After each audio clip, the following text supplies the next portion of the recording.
Okay.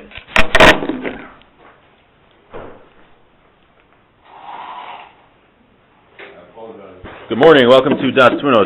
In the English edition, we're on page 16, and which is Siman Chaf Hey. The Ramchal himself, you should know, did not write these simanim, these numbers. This was a relatively recent introduction. I think it was by Rav Chaim Friedlander, which was like in the 1960s or 70s. So, in the scope of Jewish history, these simanim were pretty recent, but they make it a lot easier to understand or to follow along. Okay, so the last thing we were talking about last week was the aspect of perfection and imperfection. And we said that perfection means being attached to Hashem, being close to Hashem. That's perfection. And imperfection is anything which takes us away from Hashem. And our goal in this world is to gain perfection as much as possible and to avoid imperfection, avoid things that would take us away from Hashem. We want to achieve perfection so we can get close to Hashem. And we mentioned that God created us imperfect in order that we be able to acquire this perfection for ourselves. Because really, God could have created us perfect if He wanted to. But often, or all the time, when you get a reward, when you get a benefit, and it's given to you rather than earning it, it's embarrassing. It's not the ultimate good. Since God is the ultimate good, He wants to do for us the highest level of good possible. And the highest level of good is when you earn goodness / perfection by yourself, and when it's not given to you. We also said from Derech Hashem, something he didn't mention here in Daas Tevunos, is that when you acquire perfection yourself, the perfection becomes more a part of you.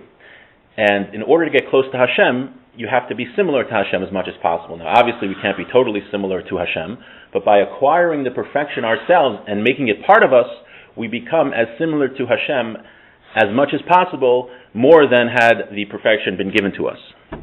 And at the end, we finished last week, the Ramchal said he needs to explain another introduction about this principle.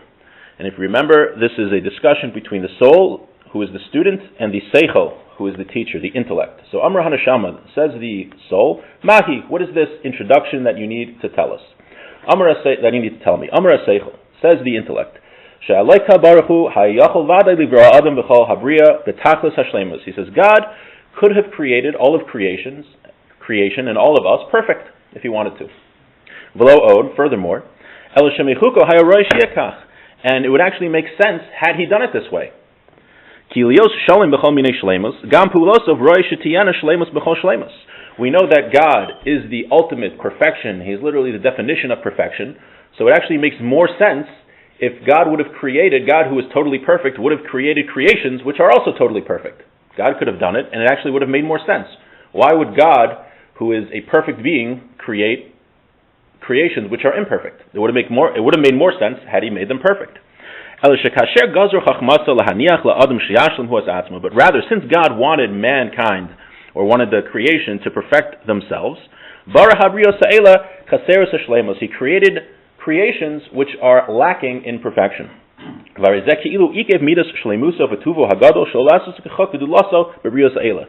is ke'ilu that Hashem withheld Himself and did not create creations according to His ability.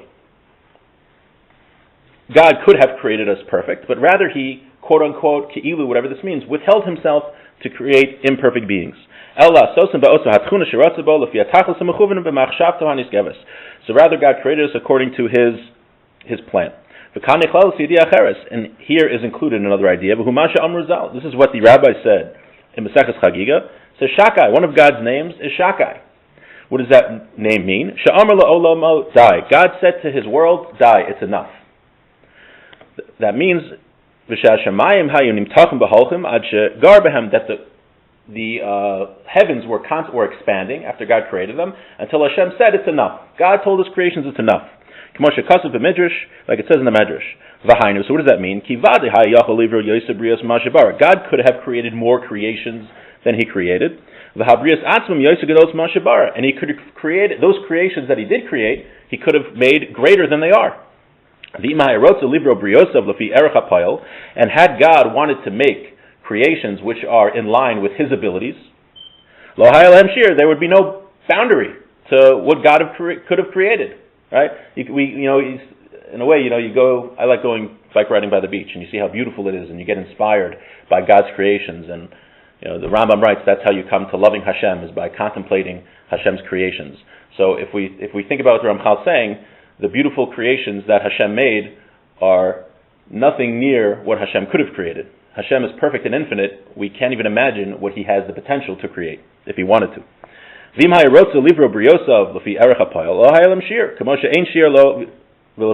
like there's no boundary, there's no gvul to Hashem, so too there is no boundary or limit to what He could have created. But rather God created it according to what His purpose was, according to what He wanted. And those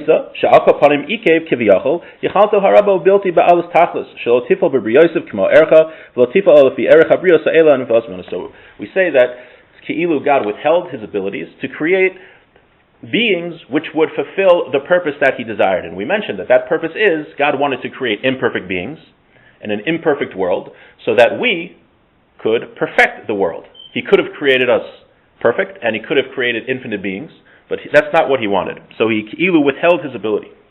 Amr Hanashama, says the soul. This definitely makes sense. This is true. Because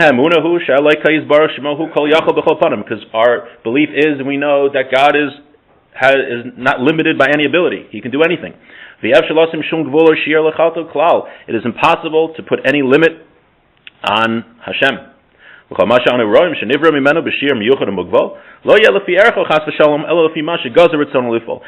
that we see in the world isn't because God didn't have the ability to create anything greater. It's because He didn't want to. Right? So you can't ask, how could God create? God created this being that's not so perfect. God couldn't have done better. Yeah, He could have. He could have done better if He wanted to, but that wasn't His goal in making a world. Amr Haseichel, says the intellect. Nigdor Hakal Azeh. We're going to talk about this klal, this rule, after we go with another introduction. Zeh klal. This is the concept. Hashem, so to say, withheld Himself. That is to say, Shemana esichalto, He withheld His ability. That He didn't make them according to His strength. Rather according to His plan with what He desired. He created beings that are incomplete in order that they complete themselves. And those beings' reward will be in the effort that they put in to perfect themselves. And like we said, the whole reason that Hashem did this is that He can bestow the ultimate goodness. And that ultimate goodness is that we perfect ourselves and we earn it. Okay, page 22. Also, these chapters that he puts in, they were not written by the Ramchal himself. In the Ramchal, it's just a continuous dialogue. So I think the English edition here puts in a new chapter, but the Hebrew one does not. Okay, so let's go a little further. Amr Hanashama, says the soul. Ata nishma hagdama zo shamarta. Now I would like to listen to this introduction that you said. Amr Haseichel, says the intellect. Says we need to investigate, where does a person have the power to achieve perfection? Since a human being was created imperfect, how is it possible that he can become perfect? How can he do that? That's what we need to investigate. We are now entering a very large sea. Very large topic. He says there's a lot of things that we need to know, a lot of concepts we need to understand to complete our understanding of this topic. You need to have patience to understand things in the proper order. This is how to acquire wisdom. So the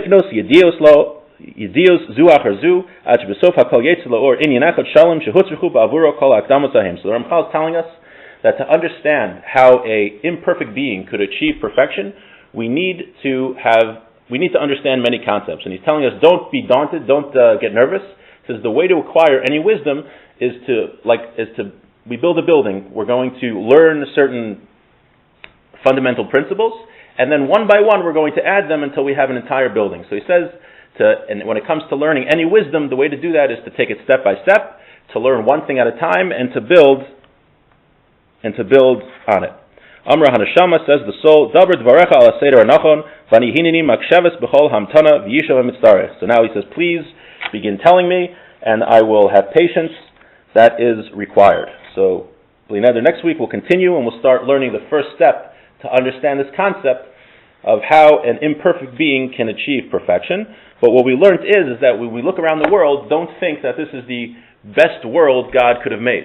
It's a beautiful world. However, God purposely created it lacking, with imperfections, because He wanted us, the human beings, to make it perfect. And how do we do that? That is going to be the rest of the Sefer. And have a great day. God willing.